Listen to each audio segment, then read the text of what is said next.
Eu não deveria estar vendo aquilo. Deixe-me explicar melhor. Meu nome é Pedro, tenho 34 anos, e nos últimos 3 anos da minha vida, toda noite, exatamente às 11h47 da noite, eu vi alguém me observando pela janela do apartamento em frente ao meu.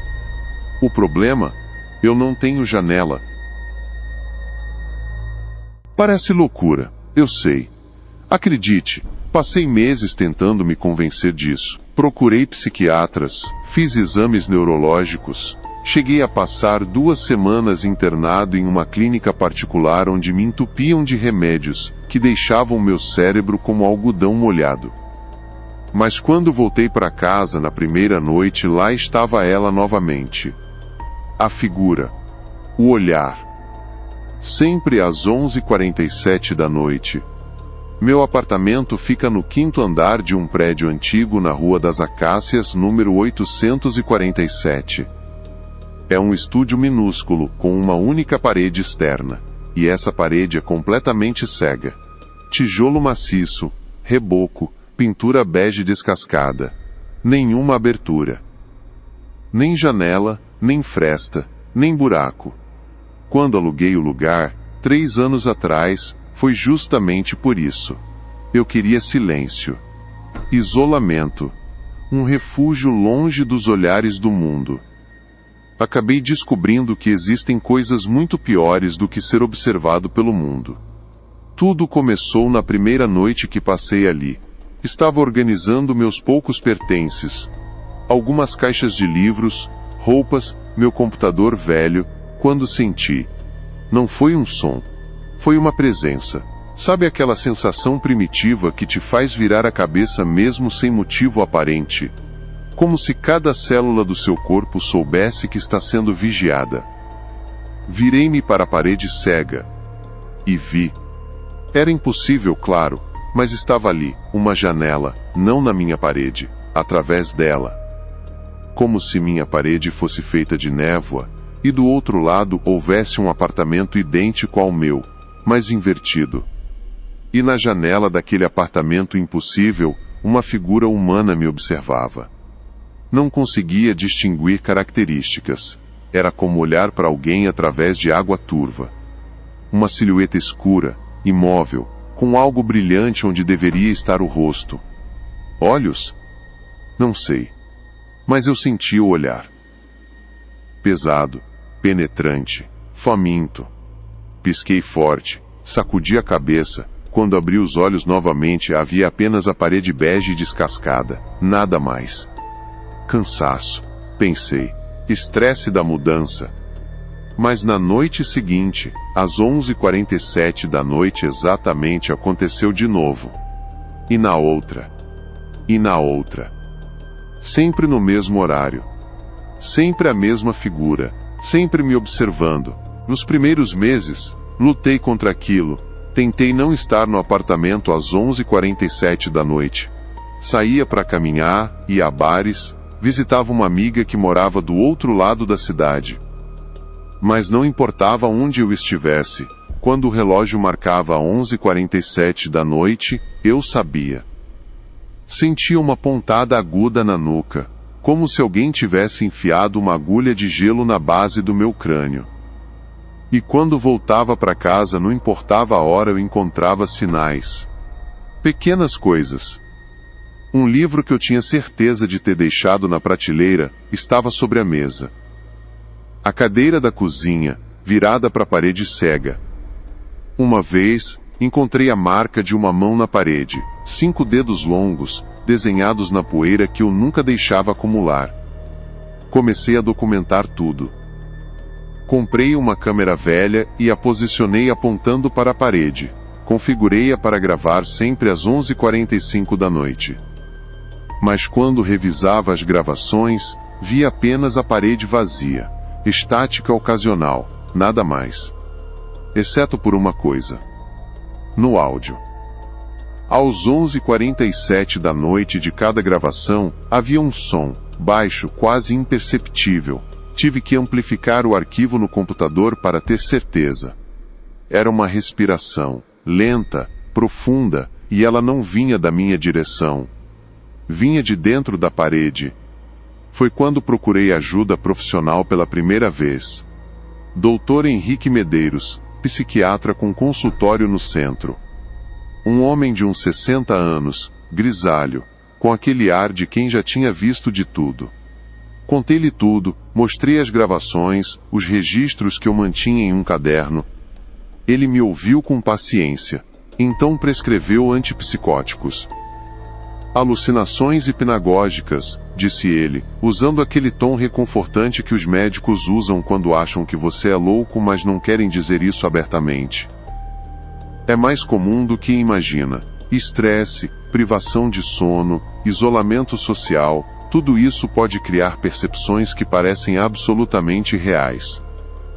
Tomei os remédios religiosamente por 6 semanas. Eles me deixavam tonto, lento, como se eu estivesse me movendo debaixo de água. Mas a figura continuava aparecendo. Se algo, ela parecia mais sólida agora, mais definida. E estava se aproximando da janela. Nas primeiras semanas, a silhueta ficava no fundo do apartamento impossível. Mas a cada noite, estava um pouco mais perto.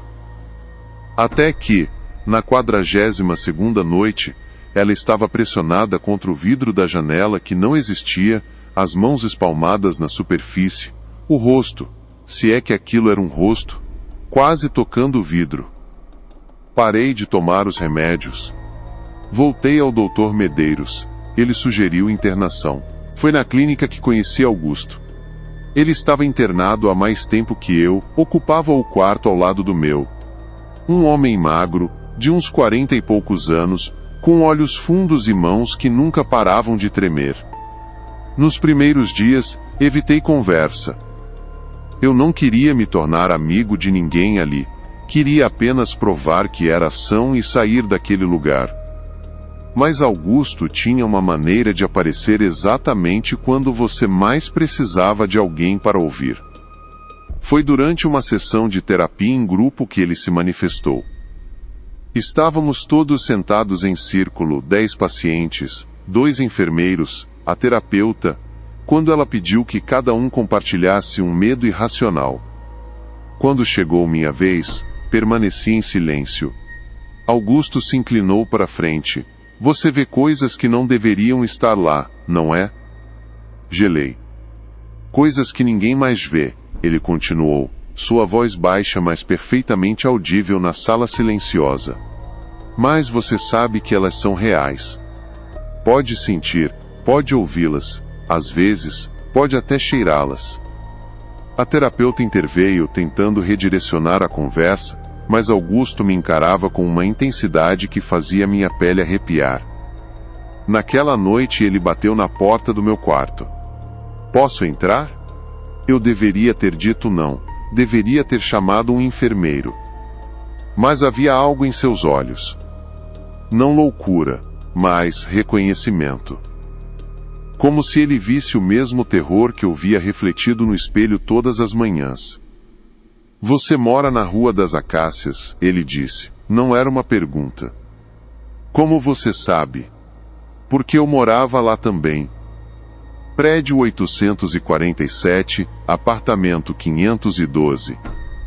5º andar, parede cega, sem janelas. Ele se sentou na cadeira ao lado da cama, as mãos ainda tremendo. Você vê a figura, não vê, às 11h47 da noite? Meu coração estava martelando tão forte que eu podia ouvi-lo. O que é aquilo? Augusto passou a mão pelo rosto. Eu não sei exatamente, mas sei o que acontece se você continuar olhando. Ele levantou as mãos, mostrando-as para mim. Na luz fraca do quarto, pude ver o que não tinha notado antes. Suas palmas estavam cobertas de cicatrizes. Não cortes, queimaduras. Como se ele tivesse pressionado as mãos contra algo muito quente. Ela começa na janela, ele disse, observando, esperando, e a cada noite, você percebe mais detalhes. O formato das mãos. A maneira como ela respira. Sim, ela respira, você pode ver o vidro embaçar. E então, uma noite você percebe que ela não está mais no apartamento dela. Onde ela está? No seu. Minha boca ficou seca. Comigo, levou 127 dias, Augusto continuou. Eu contei. No 127º dia, quando olhei para a parede às 11h47 da noite, a janela estava vazia. Pensei que tinha acabado. Que finalmente eu estava livre. Ele riu, um som áspero, quebrado. Então senti a mão no meu ombro. Ele se levantou, caminhando até a pequena janela do quarto hospitalar. Lá fora, a cidade brilhava sob a chuva fina. Eu corri. Saí do apartamento descalço, de pijama, desci as escadas tropeçando, achando que ia morrer. Mas quando cheguei à rua, parei. Sua voz estava quase inaudível agora. Sabe por quê? Não consegui responder. Porque quando olhei para cima, para minha janela, a janela que não existia, eu me vi lá dentro. De pé, exatamente onde eu tinha estado segundos antes. E a coisa estava atrás de mim, com as mãos nos meus ombros, me fazendo ficar de pé naquele lugar. Isso não faz sentido, sussurrei. Não, ele concordou, mas aconteceu. Fiquei na rua a noite toda, tremendo, esperando a polícia me pegar e me trazer para um lugar como este. E no dia seguinte, quando tive coragem de voltar ao prédio, descobri algo interessante. O quê? Meu apartamento não existia mais. Ele deixou isso pairar no ar por um momento. O 512 tinha virado uma parede. Sólida. Os vizinhos juravam que nunca tinha existido um apartamento ali. Os registros do prédio mostravam que o quinto andar tinha apenas 4 unidades, não 5. Era como se o 512 tivesse sido apagado, e eu junto com ele. Mas você está aqui, eu disse, desesperado para encontrar lógica naquela loucura. Você é real. Sou? Augusto se virou para me encarar. Na luz fraca, seu rosto parecia diferente. Mais transparente. Às vezes eu me pergunto. Porque desde aquela noite, Pedro, as coisas mudaram. Eu mudei. Olhe. Ele estendeu a mão para mim. Hesitei e então a toquei. Estava gelada, não fria, gelada, como tocar mármore no inverno. Eu não sinto mais fome, ele disse. Não durmo. Fico nos lugares porque é isso que se espera que eu faça, mas eu não preciso estar em lugar nenhum. É como se eu estivesse apenas persistindo, uma memória que esqueceu de desaparecer. Afastei a mão dele. Por que está me contando isso? Porque você ainda tem tempo. Você está em qual dia? Hoje é o dia 987. Augusto ficou pálido. Quase 3 anos. Meu Deus! Como você? Eu não olho mais, eu disse rapidamente. Desde que internei aqui, às 11h47 da noite eu me forço a ficar de costas, conto até 100. Faço qualquer coisa para não virar e ver aquela parede.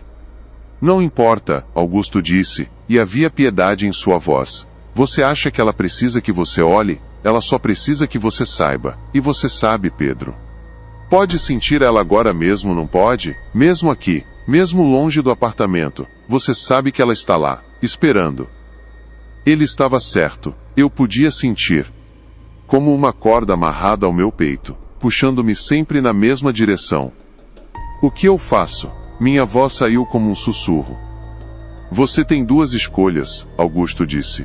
Pode fugir, mudar de cidade, de país, construir uma nova vida longe daquele apartamento. Mas a corda sempre vai estar lá, puxando, lembrando. E uma noite, não importa onde você esteja, vai ser 11h47 da noite, e você vai virar a cabeça e ver uma janela, onde não deveria haver nenhuma. E a segunda opção? Augusto caminhou até a porta. Antes de sair, disse: você descobre o que ela quer. Recebi alta médica 2 semanas depois. Contra o conselho do Dr. Medeiros, voltei para o apartamento na Rua das Acácias. O que mais eu poderia fazer? Augusto tinha razão, eu podia sentir a corda, a conexão, fugir seria apenas prolongar o inevitável. Mas desta vez, eu ia estar preparado.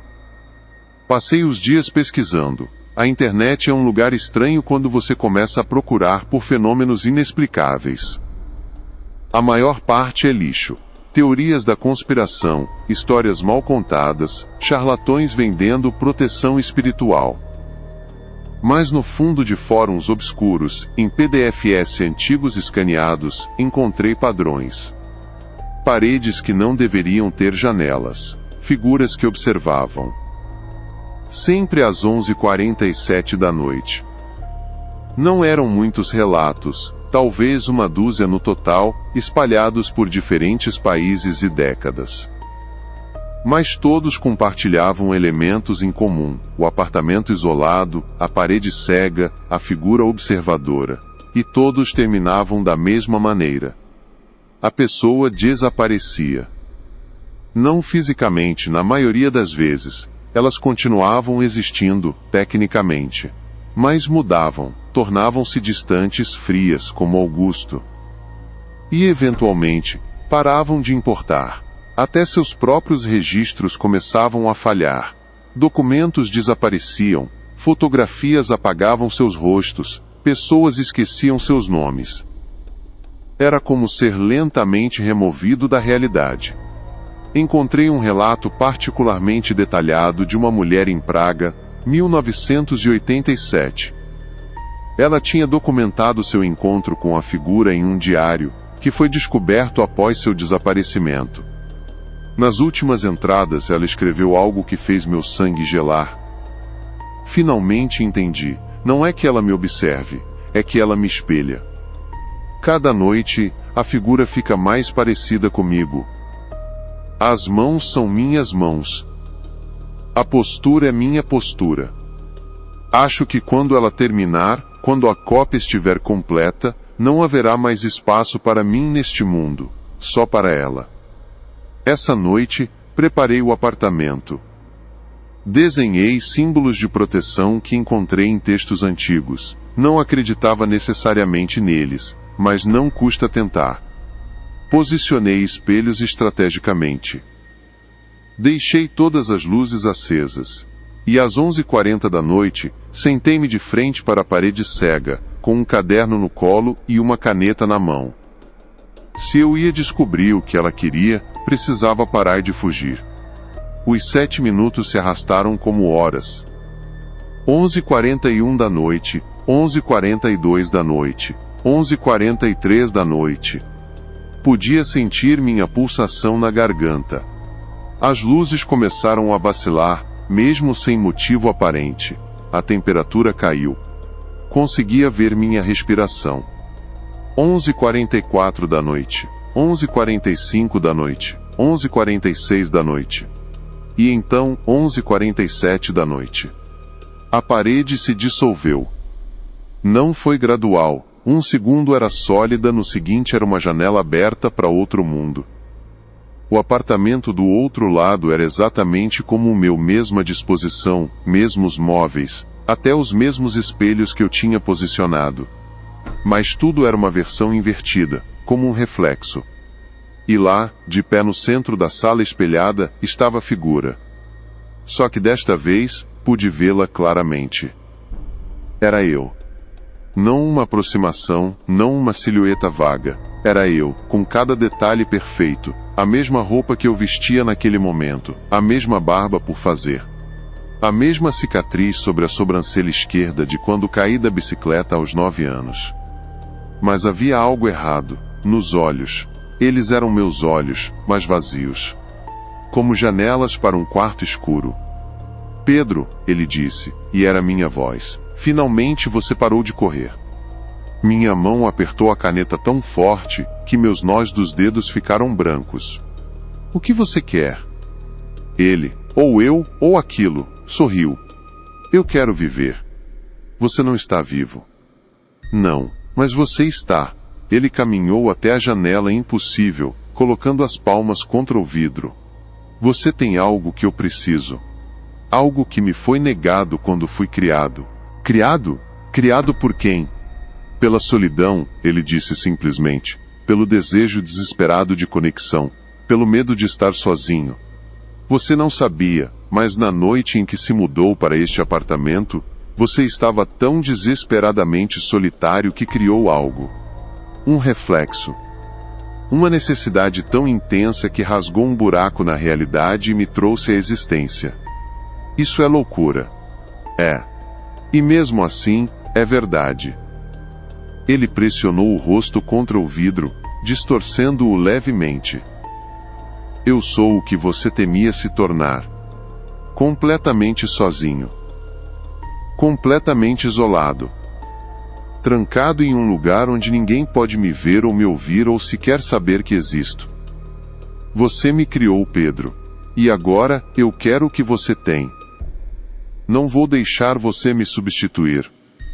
Você não tem escolha. A cada noite que você me viu, a conexão entre nós ficou mais forte, já está quase completa. Logo, muito logo, a barreira vai desaparecer completamente. E quando isso acontecer, vamos trocar de lugar. Você vai ficar aqui, no apartamento que não existe, observando o mundo, através de uma janela, que ninguém mais pode, vereador, e eu vou tomar seu lugar lá fora. Levantei-me, sentindo raiva pela primeira vez em meses. Então por que está me contando isso? Por que não apenas faz? Porque eu preciso que você concorde. Isso me fez pausar. A troca só funciona se você desistir, ele continuou. Se você aceitar que este é seu lugar agora. Seu medo, sua solidão, foi isso que me criou, e é isso que vai completar o ritual. Entendi então o que Augusto tinha tentado me dizer. A figura não tinha poder sobre mim, não realmente, ela era um reflexo, uma sombra, algo que só existia porque eu acreditava que existia. E se eu não concordar? O sorriso desapareceu do rosto dele. Então vamos continuar assim. Noite após noite, ano após ano, até que a linha entre nós se torne tão tênue que não importará mais quem é quem. Você já está sentindo, não está? A frieza. A distância. É assim que começa, até que um dia você vai acordar e não vai conseguir se lembrar porque se importa com qualquer coisa. Ele tinha razão. Eu tinha sentido isso por meses. A sensação de estar desconectado, de observar minha vida de fora. Existe uma terceira opção, eu disse. Não existe. Existe, eu rompo a conexão. Ele riu. E como você faria isso? Olhei ao redor do apartamento, meu apartamento real, não o reflexo. Vi os livros que nunca lia mais, a cama onde passava noites insones, as paredes que se tornaram minha prisão. Saindo daqui, para sempre. Você tentou fugir antes. Não fugir, sair, deixar este lugar, estas paredes, esta solidão que me consumiu. Caminhei até a porta do apartamento, sentindo a corda no meu peito puxando, tentando me manter no lugar. Você existe porque eu me tranquei aqui. Porque escolhi o isolamento. Mas isso não sou eu, nunca foi. Pedro, havia pânico em sua voz agora. Você é meu medo, eu disse virando-me para encará-lo uma última vez. Medo de estar sozinho, de ser esquecido, de não importar. Mas eu não preciso mais ter medo de você, porque você só existe enquanto eu ficar aqui, alimentando-o com minha solidão. Coloquei a mão na maçaneta. Não, ele gritou, batendo as palmas contra o vidro impossível. Você não pode me deixar aqui, eu vou desaparecer, eu vou... Abri a porta. A luz do corredor entrou como uma onda, e o apartamento atrás de mim começou a tremer. Pude ouvir o vidro rachando, o grito dele se transformando em algo agudo e desesperado. Saí e fechei a porta atrás de mim. Não voltei para o apartamento daquela noite. Nem na seguinte. Fui para a casa da minha irmã, que não via há anos. Ela ficou surpresa em me ver, mas me recebeu sem perguntas. Você parece diferente, ela disse no café da manhã do terceiro dia. Me sinto diferente, respondi. E era verdade. A corda no meu peito estava desaparecendo. A cada dia longe daquele apartamento, a cada conversa que tinha, a cada momento de conexão genuína com outra pessoa, ela se tornava mais fraca. Depois de uma semana, voltei à Rua das Acácias. Não para morar, para encerrar meu contrato e remover meus pertences. O proprietário estava confuso. Contrato? Mas senhor, não há apartamento 512 neste prédio. Nunca houve. Mostrei-lhe a chave, os recibos de aluguel, meu contrato. Ele olhou para os documentos como se estivesse vendo algo impossível. Estes documentos, a assinatura aqui, não é minha, e este endereço. Ele olhou para mim com uma expressão estranha. Você tem certeza de que morava aqui? Fui até o 5º andar, onde deveria estar a porta do 512, havia apenas uma parede. Sólida. Sem marcas. Como se nunca tivesse havido uma abertura ali. Mas quando encostei a mão na parede senti algo, vibração, e, muito fraco, quase inaudível, batidas. Alguém estava do outro lado socando a parede. Tentando sair. Afastei a mão rapidamente. Enquanto descíamos as escadas, o proprietário ainda confuso com os documentos, olhei meu relógio. 11h47 da noite. Senti uma última puxada na corda, agora tão fina quanto um fio de cabelo. E então ela se partiu. Por um segundo podia jurar que ouvi um grito distante, abafado por camadas de realidade. Então, silêncio. Nunca mais voltei àquela rua. Já se passaram 2 anos desde aquela noite. Consegui um emprego novo, fiz novos amigos, me mudei para um apartamento no térreo, com muitas janelas. Retomei contato com velhas amizades. Comecei a namorar. Lentamente, dolorosamente reconstruí uma vida. Mas às vezes, quando estou sozinho tarde da noite, ainda sinto uma presença distante, um olhar que não deveria estar lá. Olho ao meu redor, e sempre há uma janela, real desta vez, com a cortina aberta, mostrando o mundo lá fora. E me lembro, a solidão não é um lugar, é uma escolha. Enquanto eu continuar me conectando, enquanto continuar existindo verdadeiramente no mundo, ele não pode me alcançar. Mas sei que ele ainda está lá. No apartamento que não existe mais, no reflexo que se tornou mais real do que deveria. Observando uma parede cega do lado de dentro, esperando que alguém, qualquer pessoa, olhe de volta. Às vezes penso em Augusto. Ligo para a clínica, mas eles dizem que nunca tiveram um paciente com esse nome. Verifico os registros, e não há nada. É como se ele nunca tivesse existido. Ou talvez ele tenha existido, e agora seja apenas uma memória que esqueceu de desaparecer. Na última vez que tentei procurá-lo, encontrei algo estranho na internet. Um relato em um fórum obscuro, postado há 3 semanas. Moro em um apartamento sem janelas. Toda noite às 11h47 da noite, vejo alguém me observando através de uma parede cega. Hoje percebi uma coisa terrível. O homem que me observa sou eu. Mais um eu mais velho, mais cansado. E ele está batendo no vidro tentando me dizer algo. Acho que está tentando me avisar. A postagem não tinha mais atualizações. O usuário tinha desaparecido. Fecho meu laptop, olho pela janela real do meu apartamento. Lá fora, a cidade brilha com 1000 luzes. Pessoas vivendo suas vidas, conectadas, reais. E eu faço uma escolha, como faço todas as noites. Escolho estar aqui, no mundo, com janelas reais e conexões reais. Porque sei o que espera do outro lado para aqueles que escolhem as paredes cegas. Um apartamento vazio. Uma janela impossível. E uma eternidade observando uma vida que não é mais sua. O relógio marca 11h47 da noite. Não olho para as paredes. Olho apenas para as janelas. E continuo vivendo. Há algo pior do que ser observado. É observar uma vida que poderia ter sido sua.